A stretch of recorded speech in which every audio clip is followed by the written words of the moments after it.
So here's some of the improvements I did to this. So the first improvement I did was to take out the stock spark plug and replace it with this NGK Iridium plug. And there is the part number if you want to get it for yourself. This is a very popular plug for this particular bike. The owners that use this claim that they get better throttle response and the engine just runs better overall using this plug. I don't really have a lot to compare it to because I didn't really run this bike with the stock plug when I first got it. One of the first things I did was change the plug just because I was doing routine maintenance before I got it on the road. And all I can say is I've had absolutely no problem with the bike's response or the plug or misfiring or anything. It's been good. So that's something to consider. It's a little bit more expensive, but the Iridiums are really reliable. And it's only one cylinder, so it's not like you're gonna go, have to remortgage your house for one plug. You know what I mean? So there's that. And of course, I take this with me in the toolkit in case something would happen. I will have a backup. It's always a good idea. The second thing I did is I changed the oil. Of course, that's always a good thing for a motor. And I'm running AMSOIL metric motorcycle oil. Of course, AMSOIL is going to cost you a little bit more, but there again, we're talking 2 quarts, not a whole case. This is the recommendation from Royal Enfield. It's 15W50. This oil, I chose this because of independent testing that I saw compared to regular motorcycle oils I've used in the past. And I found out that their film strength isn't all that impressive. The AMSOIL tests really high, and the thermal breakdown is also very respectable at 290 degrees Fahrenheit. In an air-cooled engine, it's always good to have high thermal breakdown capacity. In fact, you kind of have to have that because you can't control the heat in one of these things like you can, or the temperature I should say, like you can in a liquid-cooled engine. So I chose that. Whether you like AMSOIL or not, I've never had an issue with it. I ran it in my truck, it ran great. I had no cam issues in that Hemi like they're known for. At 95,000 miles, it was just, I swear it was as strong as the day I bought it. So anyway, this is what I run. Of course, I changed the filter. This isn't a screw-on filter with a steel can around it. This is a pleated paper element that you have to fish out of the crankcase and replace it with another one. That's not aftermarket. I got that from Royal Enfield as a kit off eBay or Amazon, I think, something like that. And they give you the element, the O-rings, they give you the crush washer for the drain plug, and I think they give you an O-ring for, there's like a screen underneath too. You take out a bolt and there's a screen that catches like metal shavings and whatnot, and they give you an O-ring for that too, I think. But they give you the whole thing to change your oil. It's real nice. And they give you the O-rings for in here too. But that's not aftermarket, that's just something from the factory. And it doesn't cost much either.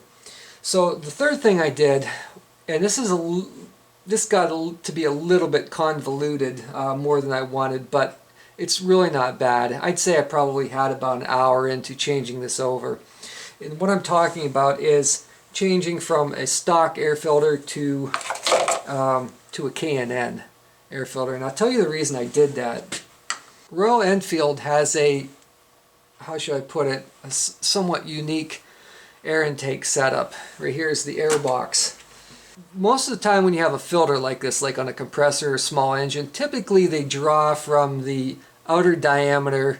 They draw the air from the outside to the inside and up through into the intake. The way this is set up on this bike, they actually draw the air from the center outward, out through the outer diameter. That being said, you need a filter that can flow properly in that direction. Now when you look at this filter, look at the inside pleating on that. Does that say airflow to you? When I look at it, it says restriction to me anyway. So one of the things that the guys do that have these bikes is they change out with a K&N or a DNA filter. I decided to get a K&N because it was on sale somewhere. I got a few bucks off, but look at the difference here. See the inside of this? Very little restriction. And this is your typical K&N where you can wash it and spray oil on it and it's ready to go again. It lasts a lifetime. Now, side by side, huge difference in airflow. Even though it's drawn from the inside, still very little restriction compared to the stock filter. Now, I mean, the bike ran before with this, but basically an internal combustion engine is an air pump. And the freer the airflow is, the less restriction, the better it's going to run. The problem I had with this, and it wasn't a huge problem, but I just had to deal with it like everything else in life, was I just couldn't take the cover off of the stock filter and stick it on this one and just put it straight into the air box. It wasn't that simple. The first thing I found out is this lid was glued very, very well. I'll just put it that way, to the stock filter. That's just the way they come. This is supposed to be a lifetime filter, I guess. You're just supposed to knock the dirt out or something. What I had to do is take an X-Acto knife and go around this and actually cut this away from the metal cover. And it was interesting, I'll put it that way, because a lot of the foam, you see where it's cut here, actually stayed inside this cover. So I had to get a sharpened wood chisel. Of course, this K&N was out of the way, so it's kind of hard to show. But I had a sharpened wood chisel. I just went and I gently scraped to that foam and adhesive as much as I could around the inside of this to get rid of it. And then I think I used either xylene or maybe it was just mineral spirits to get that residue glue out of there and clean that up good and prepare it for the next step, which is installing this filter. Now, this is supposed to be a direct replacement for this. But what I found is when I took it out of the package is there is quite a bit of difference in the height between these two filters. It's kind of hard to see here because of this cover.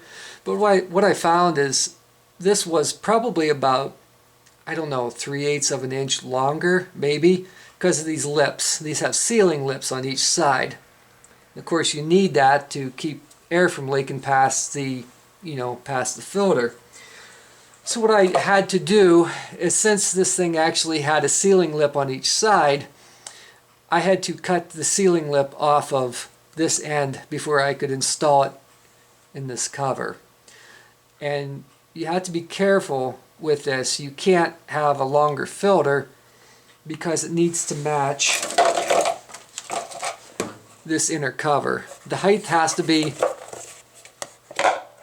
almost the same as this cover before you can install it. Otherwise, air will leak past the seal here, and if this is too tall, or if this here is longer than your filter, air will leak past this. So they have to be pretty much the same thickness. I know it might not make sense here, but if you're doing this on your bike, you'll find out within about 5 seconds exactly what I'm talking about. So what I had to do is cut the lip off of this one side and then install it in this cover. Now, to install that, I used this, it's called Permatex Ultra Black. I got this at Napa, and this stuff is for real. I use this I have used this to attach oil pans, and it's like RTV on steroids. I don't even know what it's made out of, but it's really tough stuff, and it doesn't come apart and it seals well. So that's what I used to seal that in there, and this isn't going to go anywhere anytime soon, at least if I have to do it. Another thing I did too, well, I guess you could consider this an update, but I didn't really think about it, is I installed some foam weather stripping inside here. This wasn't in here from the factory, and I just did that to give this a little bit more forgiveness, because that O-ring here, you don't get much compression, you don't get much forgiveness between these two surfaces when you put it in here. And like I said, this will become clear as soon as you do this. I put some weather stripping in here, and that really helps to level out the playing field between the filter and the internal box. Like I said, this is kind of an awkward setup that Royal Enfield did, and I'm not real thrilled with it, I guess. They actually pull the air from the center here, and it goes out through the into the intake, and this is fuel injected, so it goes up into the throttle body. So to install this thing, you can't really put this on first in here and then put in the inner air box, because what happens is there's no clearance down here for this box there's no clearance at the bottom for the box to pass through here. There's no clearance. This is actually bent up, and I don't know if that's normal from the factory, if someone did this later on, but I know in my case it doesn't fit through there. So what I do, I put these in together like this. Then you have to insert the top first here because you have your locking tab. You insert that first up there like that.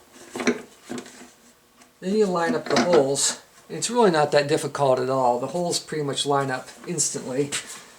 And you put that together like that. And you got your washer, and then you have a locking nut here.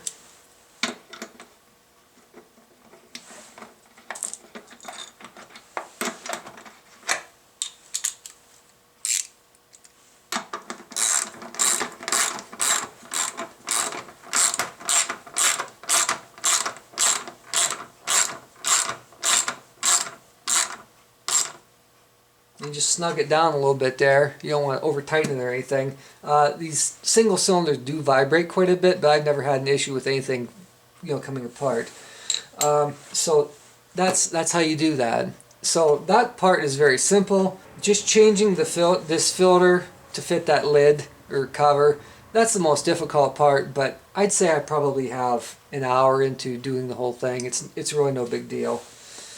So that's that. This just goes together, locks in place, and that's finished. So anyway, that's just a few minor improvements you can do to the engine to help it live up to its potential. A lot of people do that and have had good results. Some people even claim there's a power increase. I don't really know. I haven't had it dynoed, nor am I going to.